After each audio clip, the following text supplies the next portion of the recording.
안녕하세요. 무비신의 영화방. 오늘 방송 또 특집입니다.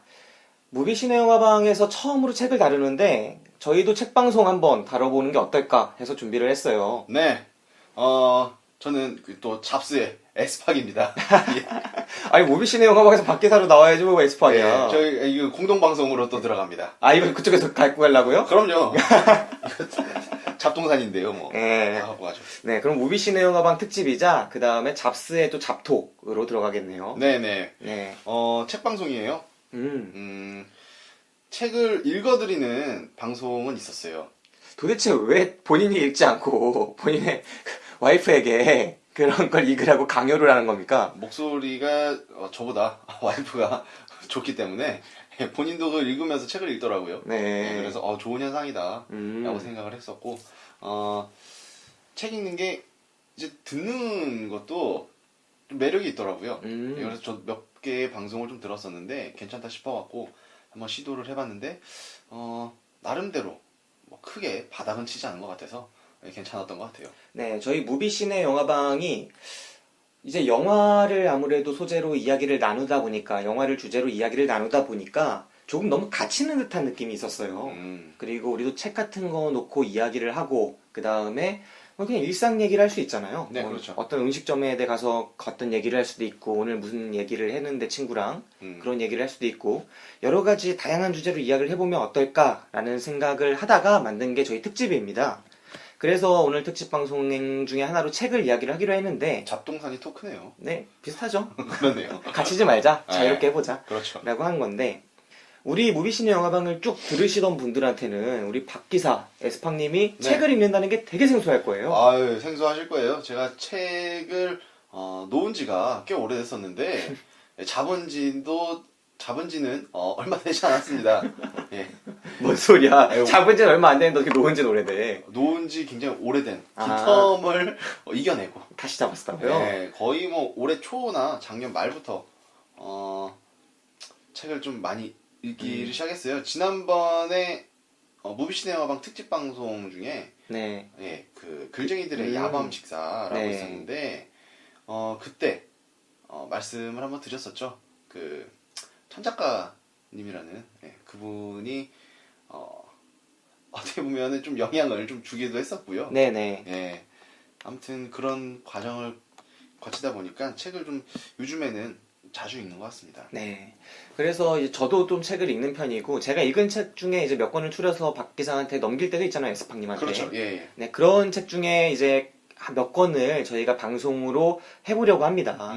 네, 그래서 오늘 다룰 방송은 물에 잠긴 아버지라는 한승원 작가의 책이 있어요. 네. 네, 그래서 한승원 작가 하면은 이제 딸로 이제 한강 씨 있고, 아들도 이제 소설가인데, 이분의 작품인 신작 물에 잠긴 아버지라는 책을 이제 저도 읽었고 박기사 에스팡님도 읽었습니다. 네. 그래서 이 책에 대한 이야기를 나눠볼까 합니다. 네, 뭐 우선은 그 작가님에 대해서 저 역시도 처음 접했거든요. 네. 저도 처음 접했고 이 작가님을 처음 접한 분들도 많을 거라고 생각을 하기 때문에 제가 이 저자에 대해서 약간의 좀 소개를 해드릴까 합니다. 네. 예, 그 고향이 이제 장흥이시고요.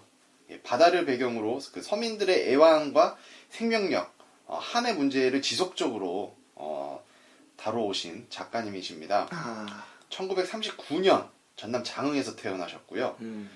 서라벌 예술대학 문해창작과를 졸업했었고 1968년 그 대한일보 신춘문예의 그 단편 소설 목선이 당선되면서 이제 문단에 나오셨었습니다.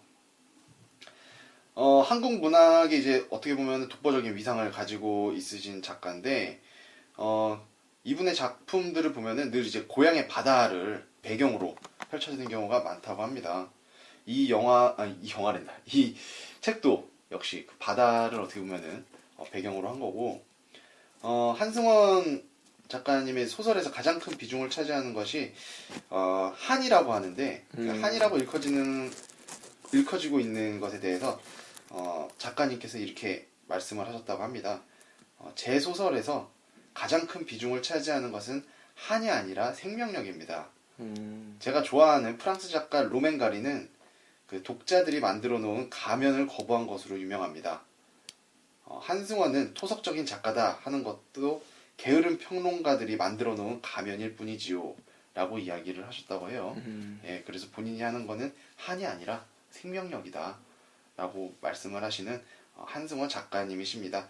1939년생이시니까 나이가 굉장히 많으신 네, 굉장히 많으신 할아버지 작가님이시네요. 예, 할아버지 작가님이시죠. 네, 이 소설을 읽다 보면 이 작가의 나이가 읽혀요. 음. 이게 되게 나이도 많으시고 이런 분이 쓴 작품이다라는 건 느껴지는데 음. 동시에 이 소설이 늙었다는 생각은 들지 않습니다. 네, 상당히 또 힘이 있는 부분들이 있고 음. 또 어떤 부분에선 젊음도 느껴져요. 젊은 감성들.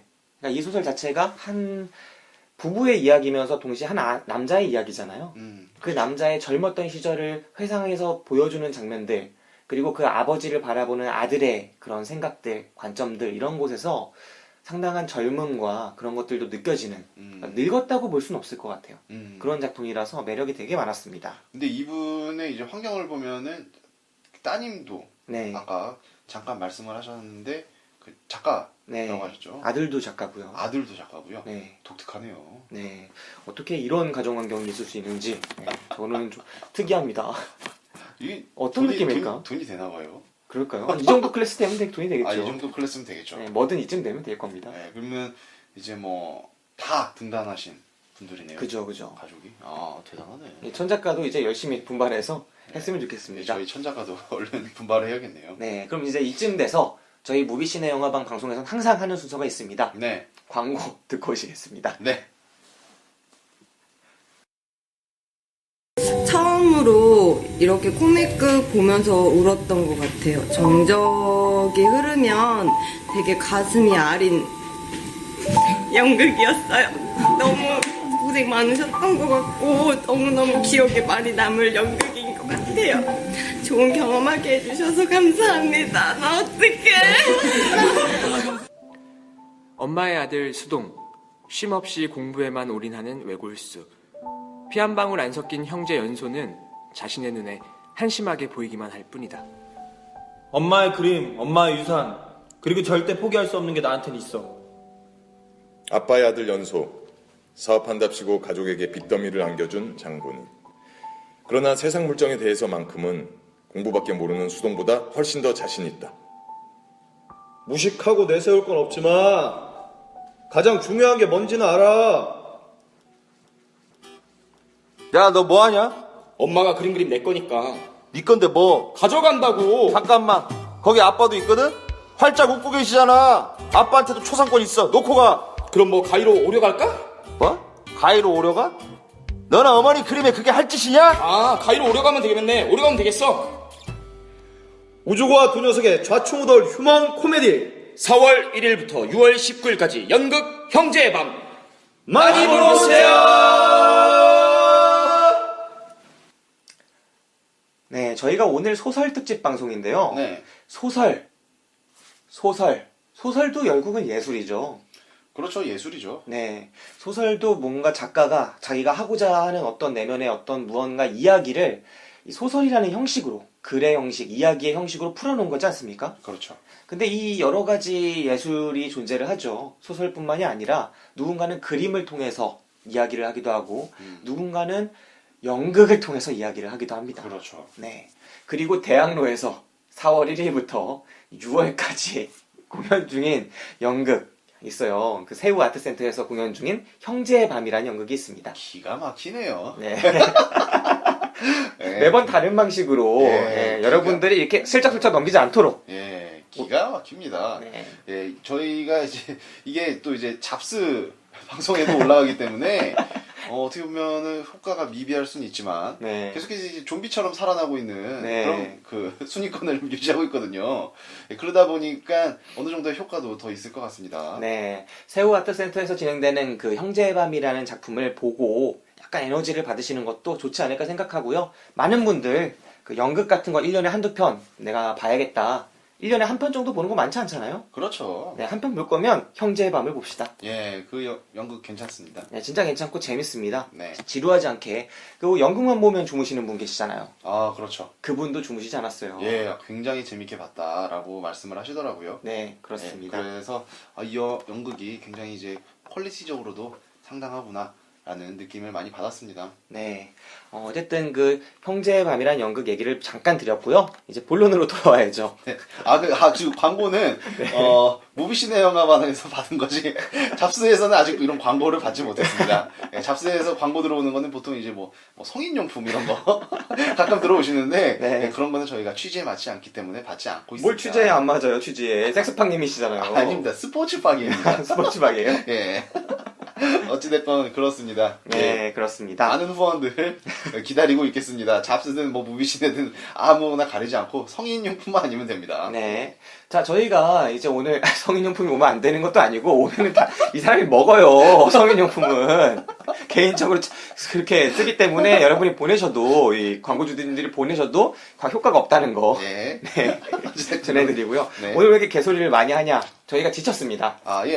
컨디션 굉장히 좋아요. 좋아요? 네, 굉장히 좋습니다. 사실 저희가 오늘 오전에 만났거든요. 네, 오전부터 이제 오늘 계속해서 네. 야유회도 잠깐 갔다 오고, 네. 네, 나들이도 좀 갔다 오고, 봄을 좀 느끼고 오면서 에너지를 많이 받았어요. 네. 그러다 보니까 아직도 팔팔합니다. 네, 마곡에 있는 이제 스튜디오에서 방송을 진행하고 있는데, 네. 오늘 이 방송이 한 4번째 방송인 것 같습니다, 벌써. 파이팅 넘칩니다. 네, 여러분들은 이거를 우리가 이렇게 하루에 4개씩 녹음을 하고 어쩌다가 일주일에 하나씩 푸는데 여러분은 못 느끼시겠지만 저희는 상당히 지쳐가고 있어요. 예, 근데 사실 제가 가끔 이렇게 팟캐스트 방송들을 들으면 네. 일주일하고 거의 뭐 2주씩 뭐 이렇게 하시더라고요. 네. 네, 그런 거 보니까 저희는 양화다. 이 정도면 양화다라고 네. 생각을 합니다. 네, 이 집에서 지금 핫도그를 벌써 몇 개씩 먹은 건지 모르겠어요. 예, 스튜디오에서 제공이 돼요. 네. 굉장히 좋은 스튜디오입니다. 주인은 안 계시지만, 예. 네, 그렇습니다. 오늘 다룰 소설, 이제 작가 이야기는 아까 말씀을 드렸고, 한승원 작가의 물에 잠긴 아버지라는 소설이에요. 네. 처음 이 제목을 들으면 어떤 생각이 들까요? 물에 잠긴 아버지. 물에 잠긴 아버지. 이게 되게 심오하다는 생각도 들었고, 저는 맨 처음에, 저는 이 책을, 김 기자님이 주시지 않았습니까? 네네. 주셨는데, 처음 보자마자 이제 책 페이지, 겉면을 보면서, 그렇게 가볍지는 않을 것 같다라는 생각을 했거든요. 그리고 이제, 많이 보지 않았습니까? 단편으로. 네. 저희 근처에 이제 천 작가가 항상 이 자서전 같은 네. 이야기를 많이 써주기 때문에 제목에서 오는 느낌도 약간 그런 게 아닐까, 아버지의 이야기를 계속해서 이야기를 하지 않을까라는 좀 생각을 했었죠. 이 필이 약간 천작가 필도 좀 나는 소설이었고요. 많이 났어요. 네, 좀 많이 나죠, 초반부에. 그래서 제가 또 추천한 부분도 있어요. 초반 한 20페이지까지는 천작가 소설이구나. 이거는 100%다. 네. 이거는 빼도 박도 못한다라고 생각을 했었는데 네. 그 이후에는 좀 달랐죠. 그죠. 그 다음부터 이제 수준이 딱 보이는. 물론 네. 천작가 수준이 없다는 얘기는 아닌데. 그런 건 아닌데 네, 천작가도 이제 나아갈 길이 이제 보인다는. 스타일이. 네, 그렇습니다. 아까 지금 잠깐 이제 표지 얘기를 해주셨잖아요. 표지를 한번 말씀해 줄 수 있을까요? 어떤 예. 느낌이었는지. 표지 되게 세련됐어요. 음. 뭐 어떻게 가지 같은 뭐 비슷하게 생겨갖고 전 맨 처음 가지인 줄 알았는데 강이에요. 강 같은 거. 물이에요. 물. 네. 네, 많은 분들이 이 표지를 보고 이거 가지 아니야? 오이 아니야? 생각할 수도 있지만 네. 오이까지는 아니구나. 파란색, 녹색이 아니라서. 네. 아무튼 이게 약간 강 같은 모습을 보이면서 되게 촌스럽지 않은 겉페이지를 보여줬던 것 같고, 저는 책을 보면은 원래는 깍대기를 벗기거든요. 네. 깍대기가 아니라 껍데기죠. 네. 껍데기를 벗기고 속에 이제 그게 좀 예뻐 보여서 책을 그렇게 읽는데, 이거 같은 경우에는 이렇게 벗기지 않게 돼 있더라고요. 근데도 굉장히 좀 세련됐고, 그 39년도에 태생인 그 할아버지 작가가 쓴 것 같지 않은 느낌의 느낌을 많이 받았습니다. 네, 물에 잠긴 아버지라는 제목이 쓰여져 있고요. 이게 아버지라고 하면 우리가 보통 어깨가 이제 크고 뒷모습 이런 것들을 많이 연상하잖아요. 그렇죠. 아버지, 가정을 이끄는 그 가장으로서의 모습을 생각을 하는데, 일단 멀리 이제 걸어가 있는, 딱 서 있는, 우두커니 서 있는 아버지의 뒷모습이 있습니다. 남자의 뒷모습. 그리고 그 뒷모습이 어깨부터 해가지고 파란색 물이 아까 강처럼 정말 쫙 그어져 있죠. 그러니까 아버지와 이 물이 엮어져 있는 그런 형상이 표현되어 있고, 나머지는 여백인 모습입니다. 딱 이런 표지를 보면은 이게 진짜 아버지에 대한 이야기고, 동시에 아버지의 지난 삶에 대한 이야기이면서 그 삶의 무거움에 대한 이야기겠구나. 그런데 도대체 이 무거움을 왜 물에 잠겼다고 표현을 한 것일까가 좀 궁금해집니다. 그렇죠. 근데 이 소설을 읽다 보면 한 후반부에 이르러서 이게 드러나죠, 이유가. 음. 네, 그리고 아까 이 소설의 배경이라고 하신 그 공간 있지 않습니까? 네네. 전남 장흥인가요? 네. 이 장흥에 또 유칠이라고 했죠? 이곳 자체가 또 지금은 존재하지 않는 또 물과 연관이 있는 그런 곳이기 때문에 아무래도 이런 표지가 만들어진 게 아닐까 싶었습니다. 네, 저는 이 소설을 보면서 음. 초반에 굉장히 갸우뚱했어요.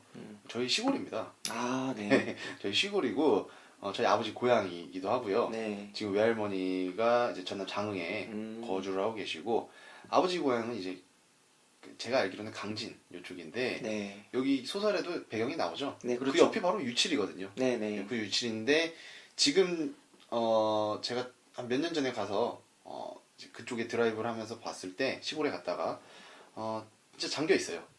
마을이 없고 이제 그쪽 분들이 뭐 신라멜이나 다른 리로 많이 좀 이렇게 이주를 하셨죠. 네. 그래서 소설에 나오는 그 유칠이가 지금 현재도 실제로도 존재하지 않는다라고 알아주셨으면 좋겠습니다. 이게 되게 독특한 경험이네요. 진짜 이 소설의 배경을 잘 알고 있는 그렇죠. 네, 우리 에스파님이 이렇게 사전조사를 해올 리가 없는데 어떻게 맞아 떨어졌습니다. 그럼요. 저는 깜짝 놀랐어요. 여기 맞는데? 하면서. 네, 앞부분은 천작가, 뒷부분은 이제 자기 얘기 이런 것들이 또 있네요. 그렇죠. 네, 이 소설의 일단 줄거리를 말씀을 드릴게요. 네. 소설의 주인공은 김오현이 아니라 이 주인공은 김칠남이라는 그 남자입니다. 이 사람이 소설의 주인공이라기보다는 좀 화자에 가깝겠죠. 그렇죠. 이 사람이 자신의 아버지를 바라보고 이 소설이 자신의 언어로 풀어놓는 부분이 있는 거죠.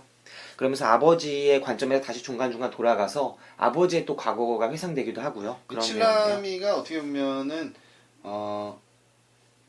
책 쓰는 사람이잖아요. 시인이죠. 예, 시인이죠. 예, 시인으로 그런데 영감을 등단하죠. 얻기 위해서 아버지한테 진짜 집요하게 계속해서 물어보는 거죠. 네, 그래서 아버지의 아버지한테 사랑. 계속 고향을 가자. 음. 아버지의 그 이야기가 담겨져 있는 그곳으로 가자. 그래서 아버지가 나한테 미처 말하지 못했던 그 아버지만의 감춰진 이야기들을 들려달라. 그것이 나에게 아름다움이 돼서 시로 표현될 것이다.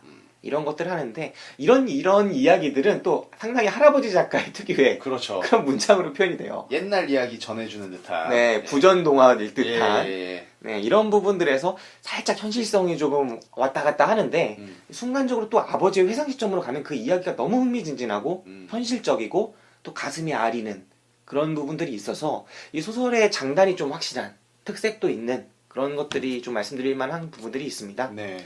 일단 그 김칠남이라는 시인이 그러니까 일곱째 아들이라 칠남입니다. 네.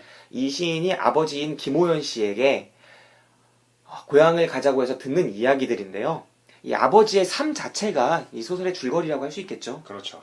이 아버지가 이제 어린 시절에 유치리에서 할아버지와 함께 살아가는데 정말 6.25 전쟁이었나요? 6.25 전쟁에 이제 뭐 그 북한군이 내려왔다가 또 남한군이 밀었다가 뭐 이렇게 왔다 갔다 하는 과정에서 이 가문이 이 김호연 씨, 그러니까 아버지인 김호연 씨의 가문이 북한군의 편을 들었던 거죠. 그렇죠. 남로당 당원. 네. 예, 그렇게 나오죠. 네, 그리고 명확하게 말하자면 김호연 씨의 그 할아버지가 아니라 아버지. 김호연 씨의 아버지가 남로당의 어떤 중책을 맡아서 그쪽의 리더였던 겁니다.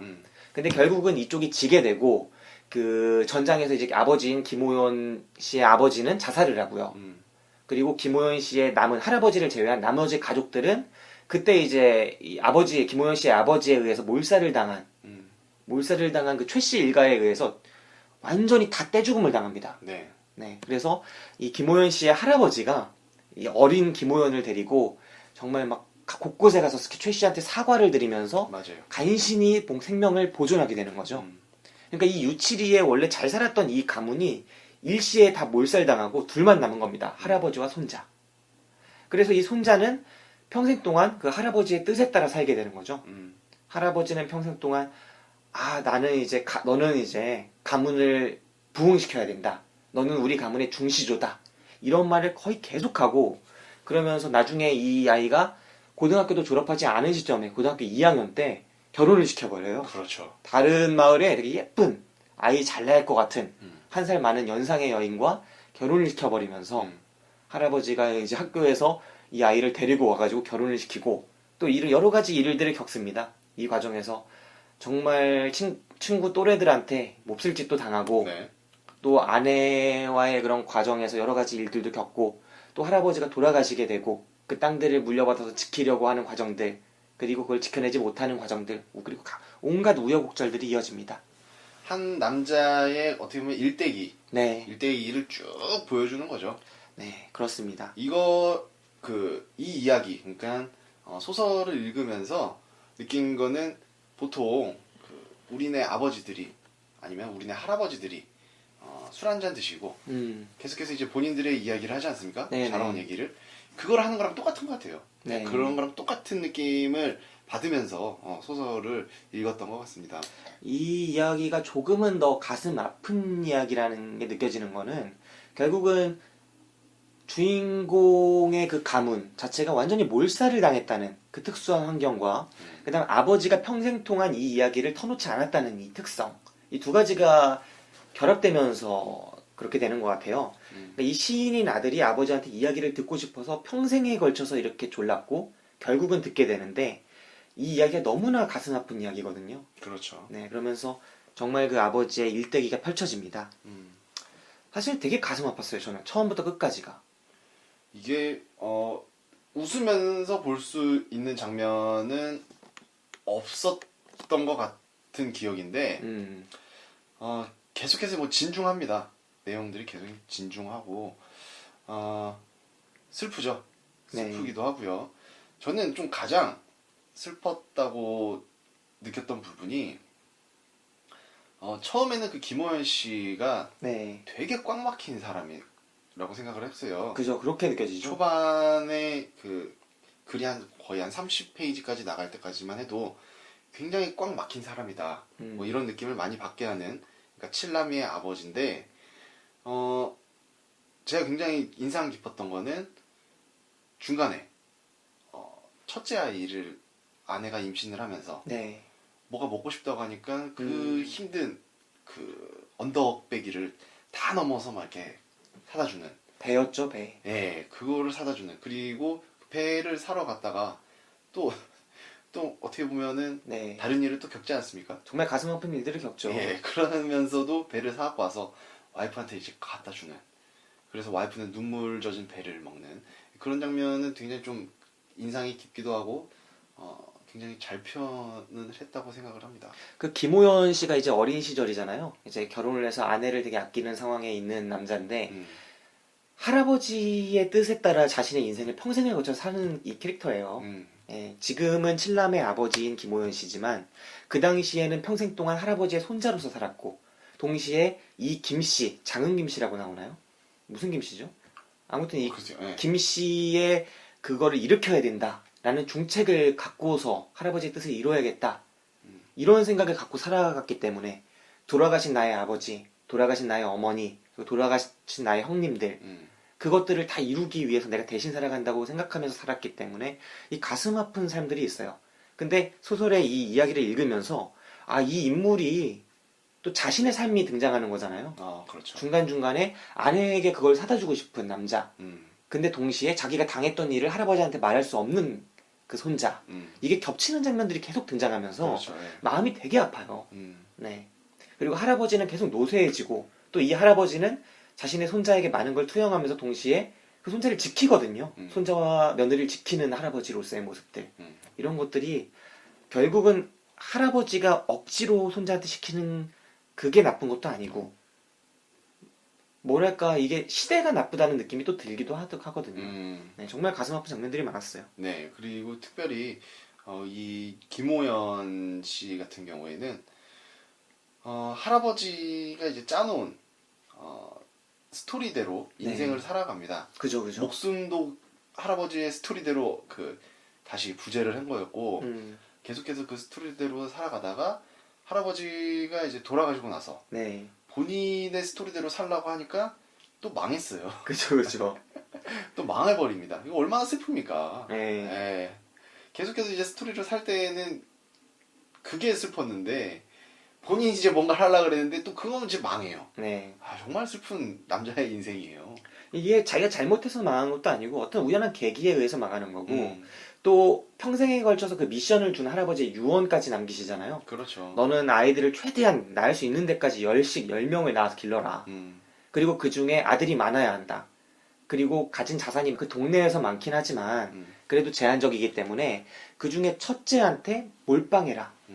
근데 꼭 첫째만은 아니고 똑똑한 놈한테 몰빵하라 그러죠. 그렇죠, 똑똑한 아들한테 몰빵을 하면 그 아들 때문에 또 나머지가 다 잘 될 것이다. 집안에 판검사는 한 명이 있어야 된다. 네. 라고 이야기를 하는 거죠. 그리고 판검사라고도 안 하고 검판사라고 할아버지는 말했다. 라는 대목도 나옵니다. 근데 이것들을 읽다 보면은 이것들이 단순히 우리 시대의 옛날 할아버지가 하는 말이 아니에요.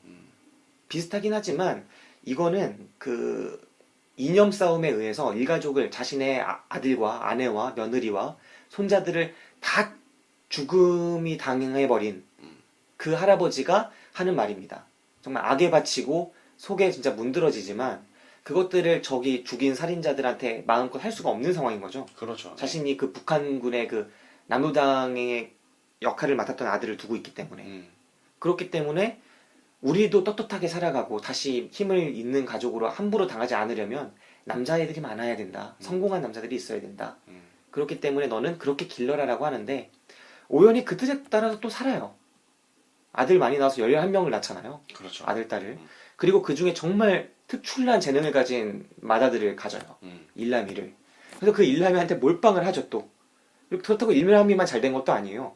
밑에 애들도 자기를 정말 잘 찾아서 어떻게든 악착같이 살아가는 아버지 어머니를 보면서 잘 살아나가요. 근데 이 오연의 마음속에서는 일남만 보이는 거죠.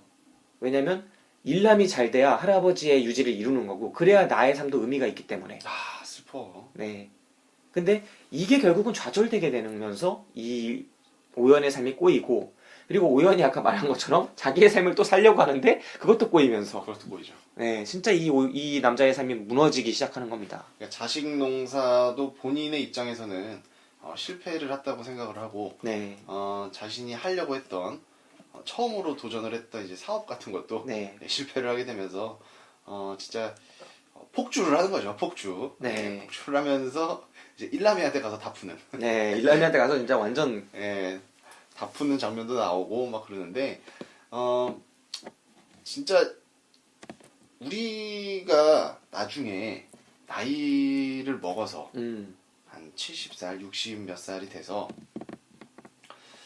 자식들이나 뭐 손자를 앉혀놓고 이야기를 할 때 우리도 이만큼의 이야기거리가 나올까라는 생각을 했어요. 읽으면서. 네. 과연 이렇게 나올 수 있을까라는 생각을 했었는데 김 기자님께서는 나올 것 같아요.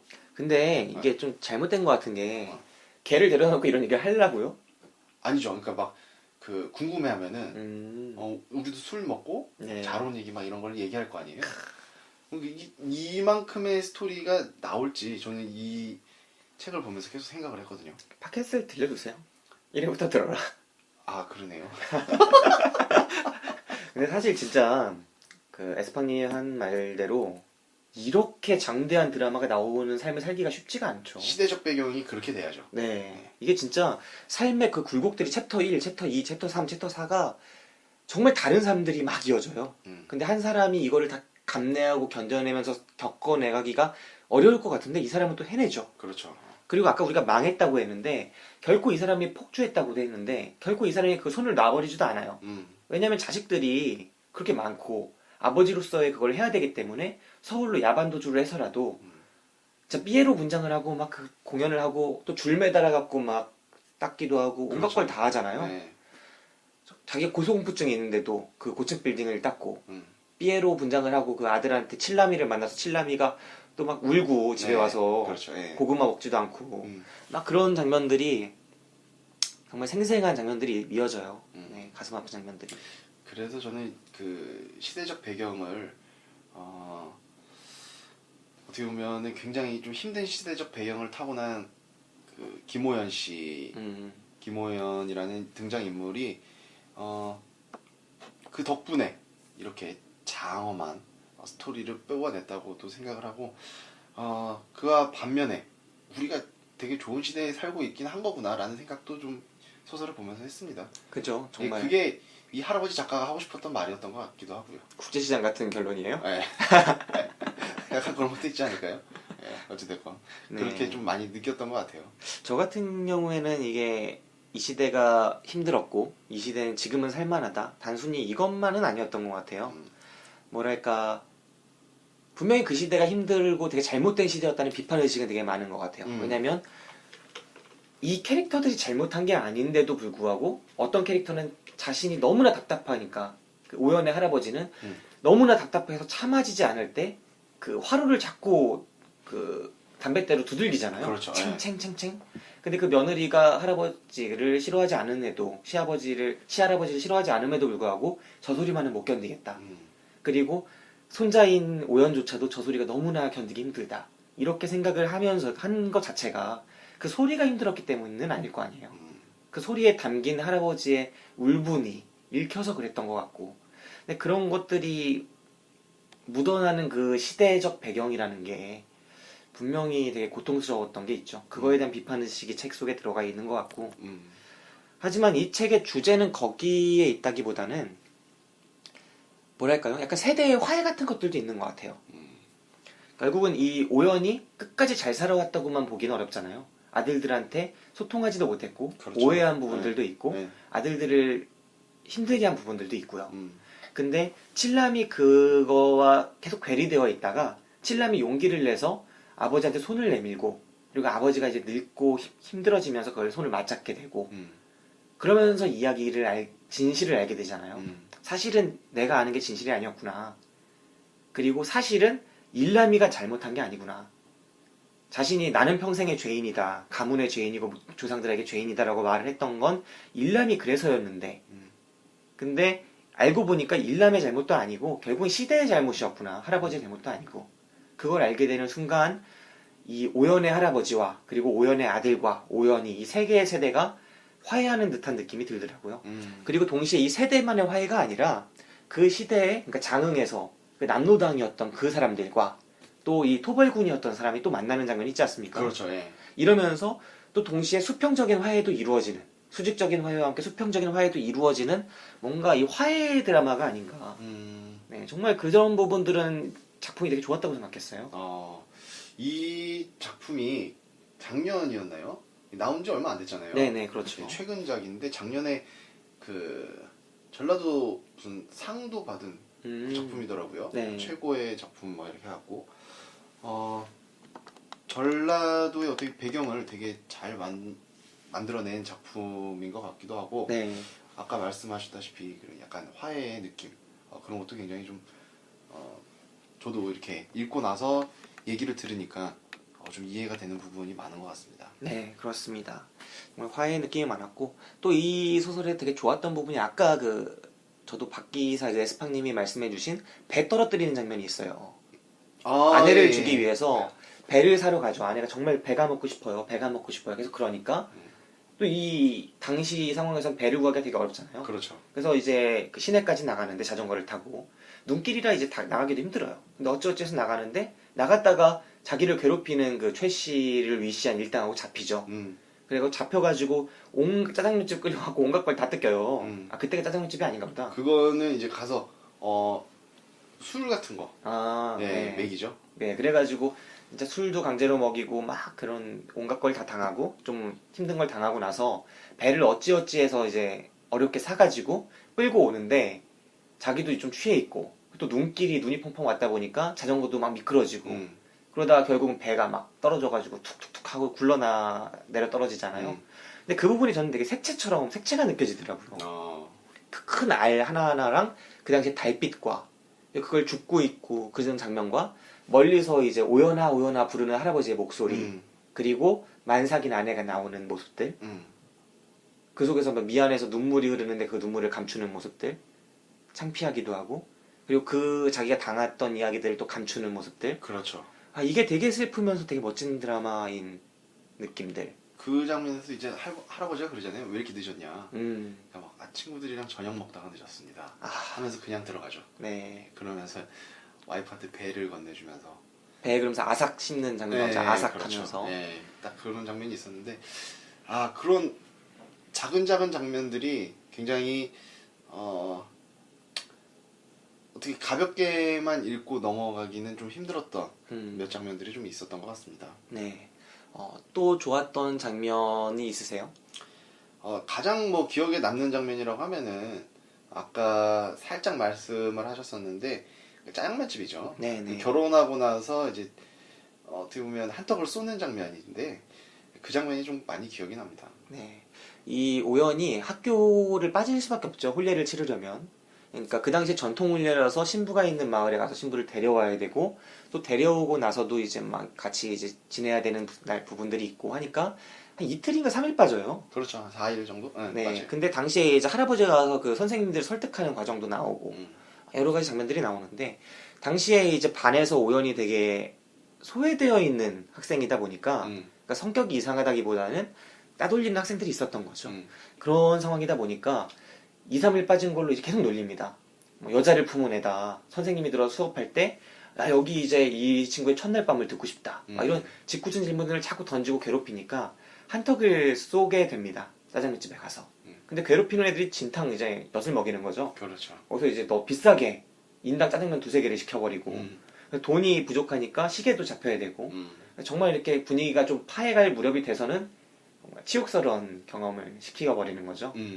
자기가 그걸 또 감내하고 당한 거를 알릴 수가 없으니까 시내가에 가서 또 다 씻어요 그거를. 다 씻고 이제 와이프한테도 얘기 잘 못하고요. 네. 올라가서 옷을 빨리 또 갈아입는 네네. 그런 장면도 굉장히 좀 섬세하게 슬프게 좀 잘 이렇게 썼던 것 같아요. 네, 그런 섬세한 장면들이 정말 많았습니다. 네. 그리고 막 기억에 또 남는 게 아내가 이제 처음 결혼하고 나서 그 옆 마을에서 이제 오연이 살고 있는 그 할아버지 마을로 유치리로 옮겨오는 장면이 있잖아요.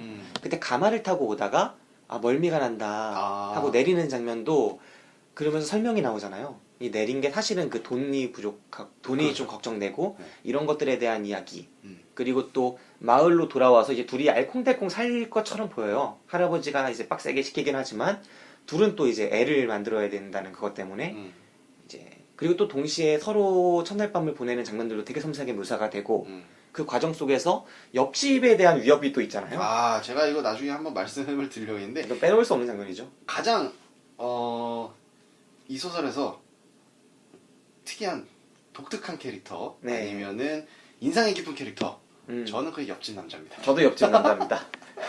네, 그 고시에 계속해서 네. 실패를 하고 방황을 하는 옆집 최 씨. 네. 가문의 딸거지죠, 남자죠. 딸거지. 네, 딸거지 남자죠. 네. 30살 좀 넘게 먹었었나요? 뭐 그런 쯤 먹었던 것 같은데 네, 맞아요. 네. 이 당시에 이제 오연이 이제 20이 갓 되었나? 군대 갔다 오고 막 이런 시점이잖아요.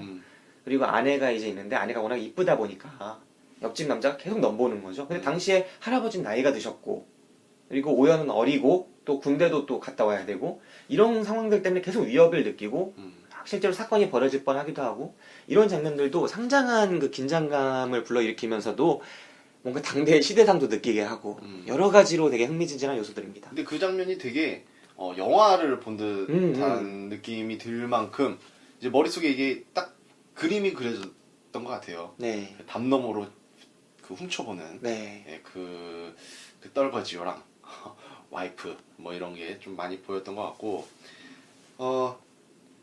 약간의 마무리가 좀 허무했죠. 예, 급 죽음. 예, 갑자기 죽어버려갖고 이건 뭔가 이거 뭐야 이거 복수 뭐 이런 거를 좀 기대를 하거나 아니면은 나중에 어떤 모습을 나오거나 뭐 이런 걸 기대했는데 갑자기 급 죽음을 당하면서 교훈을 주는 거잖아요. 근데 이 책 자체의 주제랑은 또 맞아 떨어져요. 이 소설에서 몇 번 등장하는 건데 장마철의 곰팡이를 이기는 것은 가뭄이고 가뭄을 이기는 건 번개와 우레고 번개와 우레를 이기는 건 햇볕이고 그 햇볕을 이기는 것은 꽃그늘이고 꽃그늘을 이기는 것은 밤이고 밤을 이기는 것은 잠이고 잠을 이기는 것은 아침이고 아침을 이기는 것은 지심이고 천심이라는 것이다.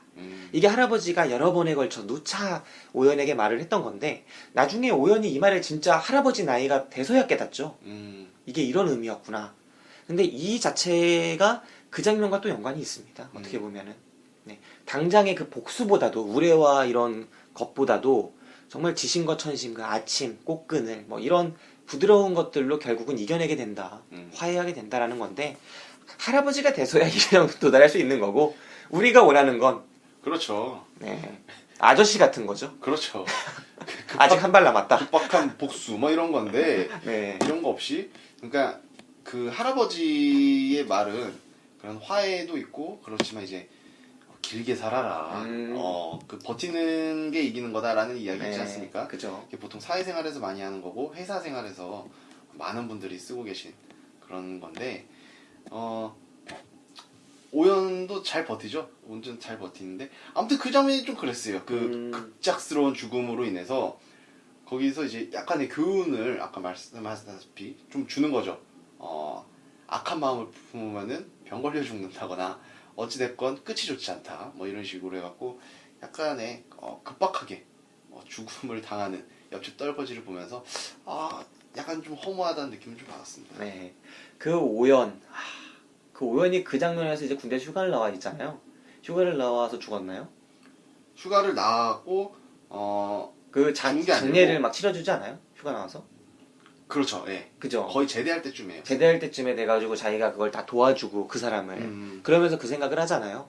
결국은 이렇게 죽는 것을 이런 느낌의 그런 것들이 있는데 조금은 거기서 이제 액션 같은 거 나왔으면 어땠을까 하는 시체를 발로 깐다던가 시체를 발로 깐다던가 그런 거 있지 않습니까? 예. 뭐 그런 거 있을 텐데 아니면 관에 구멍을 좀 낸다던가 뭐라는 거니? 약간 그런 장면 네. 그런 거 약간 살짝 원했었는데 그런 장면 나지 않고 결국 이 소설의 그 아버지는 부드럽게 살고 이게 임팩트 있는 그런 폭력이랑 나온 게 또 가족들에게 순간순간 나와요. 그러니까 이제 본인이 가까운 사람한테는 어떻게 보면은 약간 함부로 하는 그런 걸 수 있고 이제 사회 외적으로는 항상 있는 듯 없는 듯 지내는 네. 그게 오연의 삶의 스타일이었죠. 그것도 오연이 원래 그랬다기보다는 이제 할아버지의 그런 것 때문에 어쩔 수 없이 받아들이게 된 것도 죽은 있는 듯이 거고. 살아라 뭐 네. 이런 거요. 왜냐면 얘가 죽은 듯이 살아야지 산 듯이 살다가 죽을까봐. 만약 그랬으면 할아버지는 돌아버리는 거였잖아요. 그렇죠. 마지막 남은 후손인데 음. 그렇기 때문에 오연을 생존시키고 오연을 통해서 다시 가문들이 늘어나기를 원했던 그 시대 할아버지의 그게 투영되는데 사실은 이 소설이 계속 이렇게 이야기를 불려나가고 계속 챕터가 바뀜에 따라서 좀 아까 말씀드린 것처럼 시대의 그런 변화상에 따라서 이게 끊길 수 있는 부분이 있거든요. 갑자기 서울로 옮겨가고 갑자기 이제 아들 세대로 넘어가고 그런데도 불구하고 이야기가 주제가 하나로 통일되는 부분이 또 인상적이에요. 그러니까 이 물에 잠긴 아버지라는 게 제대로 보여지는 그런 장면이 나오죠. 오연이 가장 큰 좌절을 겪는 건 결국은 두 가지인데 하나는 첫째 아들인 일남이 결국은 서울법대까지 가죠. 정말 뛰어난 아이였고 근데 이게 고시에 딱 붙어서 뭐 판검사가 되면 나의 미션은 끝나는 건데 그렇죠. 그게 안 되는 거예요. 그러더니 어느 순간 고시를 접고 잠적해버리는 그러면서 나는 결국 그 아이를 잊겠다 하면서 내 인생은 망쳤다라고 여기게 되는 첫 번째 문제가 있고 두 번째 문제는 갑자기 어느 날 유칠이 내 고향이 물에 잠긴다는 얘기를 듣는 거예요. 국가적인 그 댐 공사로 인해서. 그래서 빨리 마을로 가가지고 이제 뭐 무덤 같은 것들 이장하라 조상들의 이런 얘기를 듣는데 좀 어찌어찌 하다가 그게 늦어졌다가 가보니까 내 조상들의 묘가 다른 곳으로 다른 사람에 의해서 이동해버리는 거죠. 근데 이 사람이 여기로 나와 있게 된 게 자기가 이제 뭘 해보려고 사업을 시도했다가 자신의 선상이나 이런 거 다 팔아버리고 서울로 오게 된 거잖아요. 그러니까 자기가 이렇게 떠나 있다 보니까 그 모유를 못 지켰다. 그리고 다른 사람이 그 이장비 몇 푼 받으려고 사기쳐가지고 그 묘를 옮겨버린 거잖아요. 자기 묘라고 해서. 그렇죠. 예. 그러니까 자기 자기 선조들의 시신을 찾지 못하게 돼버리면서 내 인생은 정말 끝나버렸다. 조상들을 별 볼 면목이 없다. 죄인이다. 이렇게 돼버리는 건데 이 두 가지가 결국은 자기 본연의 인생이 아니라 강요된 인생이기도 하고 좀 덮어씌운 인생이기도 하기 때문에 좀 가슴이 아파요. 그리고 자신의 인생을 처음으로 한번 시도해봤던 그 장사가 망한 게 너무나 안타깝죠. 그렇죠. 그것도 이제 차 사고 때문에 그런 네. 건데. 그 읽었던 비슷한 시기에 이제 사고를 당했지 않았습니까? 저요? 그렇습니다. 그래서 내가 볼 때는 자꾸 그거를 이제 자꾸 차 사고 이렇게 생각하는 게 그렇습니다. 너무 몰입해서 읽은 것 같네요. 네, 그렇습니다. 네, 그렇습니다. 예, 뭐 아무튼 캐릭터가 굉장히 많이 나오는 소설은 아닙니다만 인상 깊은 캐릭터는 분명히 각자의 캐릭터마다 되게 인상이 깊었던 그런 캐릭터 표현을 잘 해낸 작품이었던 것 같습니다. 네.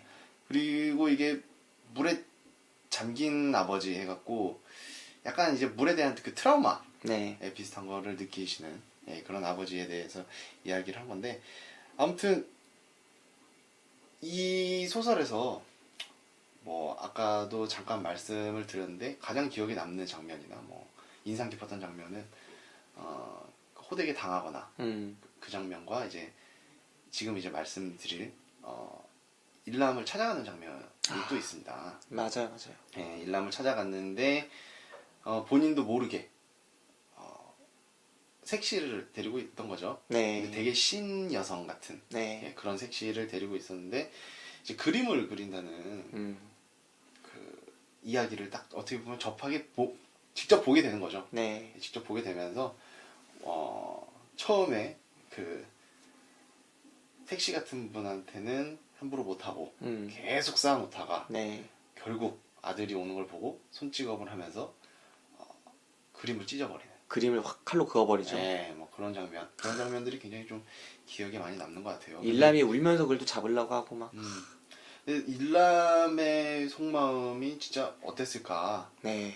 생각을 했었는데, 처음에는 그냥 일람이 얘가 지가 이렇게 공부를 해보니까 안 되겠구나라는 걸 느껴서 이런 거구나라고 저도 읽으면서 생각을 했어요, 계속. 네. 근데 뒤에 또 반전이 또 있었죠. 그죠. 네, 그 반전이 있었죠. 진짜. 네, 그 반전이 있으면서 일람이의 심경은 어땠을까 네. 라는 생각을 좀 많이 했던 것 같아요. 그 일람이가 어떻게 보면 진짜 엄청난 마음에 그걸 갖고 있었을 거예요. 그걸 누구에게도 말을 안 했다고 하잖아요. 그렇죠. 그 신 여성만 하는 거죠. 네. 그리고 나중에 찾아온 칠남이한테 한번 말을 해주게 되는 거고. 그게 진짜 답답하고 갑갑한 부분들이 있죠. 네. 왜냐면은 본인의 이제 증조 할아버지는 항상 이렇게 교육을 자기를 시켰고, 애기 네. 때부터. 자기 아버지는 자기가 판검사 되기만을 계속해서 바랬고, 네. 그거에 대해 뒷바라지를 올인했었고, 자기 동생들은 뒤에 한 9명, 10명이 있어버리는데, 네. 그 포기할 수밖에 없었던 그 이유 때문에, 본인은 포기해야 되는데, 그거를, 말할 수 없고. 예, 부모님의 마음이 아플까봐, 본인은 또 안고 살아가면서, 어디 이제 시골 마을에서 그림 그리면서, 본인이 하고 싶었던 그림 그리면서 살아가는 게 일람의 마음은 어땠을까라는 생각을 많이 하게 되는 장면이었어요. 바로 그 부분이 주제와 맞닿는 부분이 있는 거예요. 이 영화랜다 또 책 속에 캐릭터들이 있잖아요. 그 일람의 증조 할아버지, 그리고 일람의 아버지인 오연, 그리고 일람. 이 캐릭터들이 다 마음속에 문드러지는 게 있잖아요. 근데 그걸 가장 가까운 가족들한테 서로에게 꺼내놓지 못하죠. 그렇죠. 예. 근데 이 꺼내놓지 못하는 게 결국 이 시대상 때문이라는 거예요. 그들의 이 시대상 때문에 그걸 알리면 그들의 가슴이 아파질까봐, 그들이 정말 가슴 아파할까봐 서로의 이 마음을 꺼내놓지 못하고 그걸 속에만 쌓아두고 있다가 병이 들고, 그걸 못 참을 때 할아버지는 화로를 탱탱탱 쳤고, 네, 그런 거죠. 오연은 순간적으로 폭발해서 그 순한 사람이 폭력을 행사하기도 했고, 근데 일람은 그나마 똑똑하고 깨어있는 사람이기 때문에 그림으로 표현을 한 거죠. 그렇죠. 그나마 그러게 일람을 병들지 않게 한 겁니다. 그래서 일람은 자신이 고시를 포기하게 됐을 때, 사법시험을 포기하게 됐을 때 시골로 내려가고 이제 선생님을 해요. 미술 선생을. 그거를 보고 이제 아버지가 폭발하는 건데, 와, 진짜 이 가까운 가족을 수십 년 동안 안 보게 만든, 일람과 이제 그림을 찍고 나서 안 보게 만든 아버지를 이렇게 만든 이 상황, 정말 안타까운 장면들이 펼쳐지는 거죠. 거기서 했던 그 일람이의 그 대사가 정확하게는 기억이 안 나는데, 약간 이런 뉘앙스의 이야기를 했던 것 같아요. 이렇게 맑고 아름다운 세상인데 왜 이렇게 죽을 맛으로 살아야 됩니까? 라고 이야기를 하는 장면이 있었던 것 같은데, 네. 굉장히 좀 기억에 많이 나왔던 것 같습니다. 네. 진짜 그 맑고 아름다운 세상을 제대로 본 아들이 아버지한테 던지는데, 그 속 마음을 다 터놓을 수 없으니까 그게 그렇게 만드는 이 세상 자체가 문제였고, 또 이제 저는 이 이야기가 되게 입체적인 게 나중에 또 의미 있는 장면들이 되게 많이 등장하죠. 그 아까 말씀드린 수평적인 화해를 가리키는 장면에서 일람의 아버지인 오연이 이제 가족들을 계속 꾸리잖아요. 가족들을 꾸리면서 뭐 삐에로 분장도 하고 뭣도 하고 하다가 어찌어찌해서 이제 흘러들어가는 곳이, 그러니까 더 이상 이제 웃기지 못하게 됐을 때, 삐에로 위해서 막 애들을 웃기는 게 안 먹힐 때 경비를 할 수 있게 돼요. 열심히 일을 하다 보니까 추천을 받아서 경비로 들어가는데 그 경비를 또 하다가 만나는 사람이 있죠. 그렇죠. 어떤 할아버지. 네, 자기도 할아버지인데 자기보다 훨씬 더 할아버지를 만나요. 근데 여기가 무슨 타워필스 같은 설정이잖아요. 그렇죠. 예, 맞아요. 그죠? 아무나 함부로 못 들어오고 이 그 경비의 삶 같은 게 되게 잘 드러나는데 되게 팍팍해요. 그죠? 함부로 얼굴도 잘 못 보고 말대꾸도 못 하고 그리고 책도 못 읽고 TV를 봐도 안 되고 라디오도 들어서는 안 되고 항상 그냥 가만히 있어야 되는 네, 집중만 해야 돼. 네, 온갖 생각을 다 해야 되는 그런 곳인데 그 상황에서 만난 할아버지가 어찌어찌해서 이제 인사를 나누다가 좀 얘기를 트게 됐는데 유치리가 고향인 거예요. 근데 그 할아버지 얘기를 듣다 보니까 그 할아버지가 자신의 아버지를 죽인 사실상 죽인 거죠. 아버지 자살하긴 했지만 그 토벌대의 대장이었던 겁니다. 근데 그 토벌대의 대장과 이제 막 어떻게 어찌 돼서 그 아들의 또 회사에 들어가게 되고 막 이런 과정들이 저는 되게 후반부에 또 집중하게 되는 부분이었어요. 과연 이 아버지, 오연의 아버지를 죽인 이 사람을 만났을 때 오연이 어떤 감정이고 어떻게 대처할까가 정말 궁금한데 그걸 또 대처하는 과정이 아까 말했던 그러니까 자신의 아내를 계속 위협했던 옆집 고시생을 바라보는 듯한 그런 느낌으로 흘러가거든요. 그러면서 이 소설에 다시 한번 그 주제가 드러나는 거죠. 그래서 처음에 할아버지가 남긴, 그러니까 오연의 할아버지가 남긴 뜻이 있잖아요. 아이 많이 낳고 이 아이를 이렇게 만들고 그래서 우리를 번성시켜라. 이게 이 교훈을 이루지 못한 부분이 있지만 대신에 할아버지의 또 다른 교훈, 또 다른 유지는 또 받은 게 있는 거죠. 할아버지의 가르침은. 그러니까 할아버지의 잘못된 가르침도 있었지만 좋은 가르침을 제대로 실현하는 부분이 여기서 등장하는데 저는 그 부분이 되게 좋았어요. 그리고 이 대목 중에 한 대목에서 울었습니다. 아, 그래요? 도시락 대목. 아내가 사준 도시락 경비할 때 아, 도시락을 먹어야겠다고 생각했다. 읽어드릴게요. 네. 도시락을 먹어야겠다고 생각했다. 도시락이 2개였다. 하나는 점심 때 먹을 것, 다른 하나는 저녁 때 먹을 것이었다. 도시락 속에는 김밥과 김치와 함께 아내의 아기자기한 손맛이 담겨 있고 마디가 굵어진 손가락과 주부습진으로 물러진 피부도 담겨 있었고 11명의 아기를 키워낸 전무덤과 불큰한 유향도 담겨 있었다. 지금 이렇게 읽으면 별거 아닌 것처럼 느껴지지만 이 대목이 되게 임팩트 있는 대목이거든요. 그렇죠. 이렇게 읽으니까 그 주부 습진으로 인해서 네. 그 까진 그 손껍질이 같이 들어있다라고 생각하시는 분들도 계실 텐데 그런 건 아니고요. 네. 네, 그런 느낌이라는 겁니다. 네. 이 대목을 읽다가 진짜 눈물이 핑 돌더라고요. 참 어떻게 보면은 국제시장 같은 영화는 너무 교훈적이라고 해서 우리가 오히려 교훈을 못 느낀 영화였다면 이 소설 물에 잠긴 아버지는 제가 느끼기엔 너무 교훈적이진 않았어요. 그냥 일대기 같은 그냥 보여주는 듯한 느낌이었고 그러다 보니까 오히려 저는 교훈을 많이 느낀 좋은 소설이었다고 생각합니다. 네. 이 끝에 마무리 쪽은 어땠어요? 마무리 한 대여섯 페이지? 그건 일남 부분 아닌가요? 그러니까 끝에. 댐에서 네. 전화 네. 그 부분이죠? 네. 좀 약간 빠르게 끝난다는 그죠, 느낌 그죠. 안 받았어요? 약간 좀 받았습니다. 네, 저는 그걸 보면서 할아버지 작가님이 이제 체력을 다했구나. 아, 나 이제 이 새끼가 진짜 왜? 방송 잘 나갔다 무슨 아니, 소리야. 그런 생각을 좀 했어요. 할아버지 작가라서 이제 끝이 네.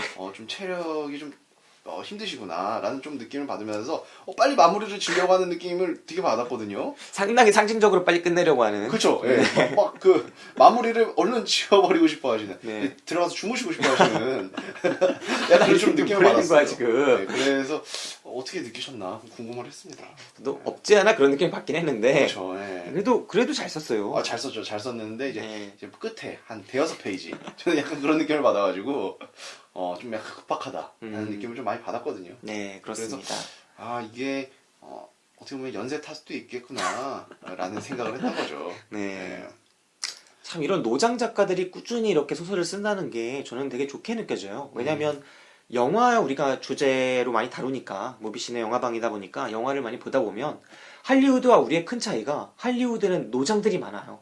그렇죠. 네, 마틴 스콜세지 진짜 되게 젊은 영화 찍지 않습니까? 그리고 뭐 조지 밀러, 매드맥스 같은 영화 찍고 이런 노장들이 있는데 뭐 스티븐 스필버그부터 해서 우리나라의 뭐 강우석 이상급이 안 보여요. 그렇죠. 젊은 그 패턴을 가진 이제 노년의 감독님이 안 보이죠. 네네. 네. 이게 좀 안타까운 것 같아요. 네, 근데 이렇게 소설 쪽에서는 이렇게 노장들이 있다는 거, 자리를 굳건히 하고 있다는 거. 근데 이 작가님은 이제 노장이면서도 뭐 생각이나 마인드나 이런 게 전혀 옛날 사람 같은 느낌은 안 들거든요. 그죠. 전반부 30페이지는 뭐 천작가랑 삐까뜨는 거의 뭐 동급이에요, 네, 거기는. 임팩트가 강합니다. 네. 네. 깜짝 놀랐어요. 아무튼 뭐 그런 장면들도 많았고 네. 이 노년의 작가분이시지만 할아버지 작가님이시지만 굉장히 이제 젊은 사람들의 취향도 잘 맞출 줄 아는 글을 좀 쓰시는 게 아닌가 해서 이런 작가님들이 좀 많으면 좋겠다라는 생각도 많이 했습니다. 뭐 야한 장면 많이 나와서 그렇구나. 그런 것도 근데 되게 야한 장면이라고 볼 수 없죠. 아, 그죠. 네. 근데 그런 것도 되게 어떻게 보면은 고지식하게 안 썼던 것 같아요. 아, 그래? 최근에 맞아. 쓰는 젊은 사람들이 그냥 쓰는 것처럼 그렇게 쓴 것 같아서 그 성교 행위 장면이 여러 차례 등장하잖아요. 음. 근데 그 부분이 어떻게 보면 슬프게 그려지면서 되게 문학적으로 표현되죠. 그리고 할아버지가 계속 그러잖아요. 남녀의 교합은 어떻게 해야 되고 어떻게 맞춰서 어느 시점에 그리고 어떤 생각으로 이런 것들을 다 지시해줘요. 좀 충격 먹었던 게 네, 깜짝 놀랐어요 저는. 제사 지낼 때 거기다 요를 깔아놓고 그거를 의식이라고 생각하는 것처럼 네. 막 하는데 좀 충격이었어요. 조상들에게 바치는 성스러운 의식처럼 이렇게 하잖아요. 그럼 거의 그거는 사이비 쪽에서 많이 하는 것 같은데. 아무튼 막 그런 느낌 많이 받았습니다. 네. 저는 어느 정도는 또 이해가 됐어요. 네. 뭐 아무튼 그렇습니다. 가장 인상 깊었던 구절 있어요?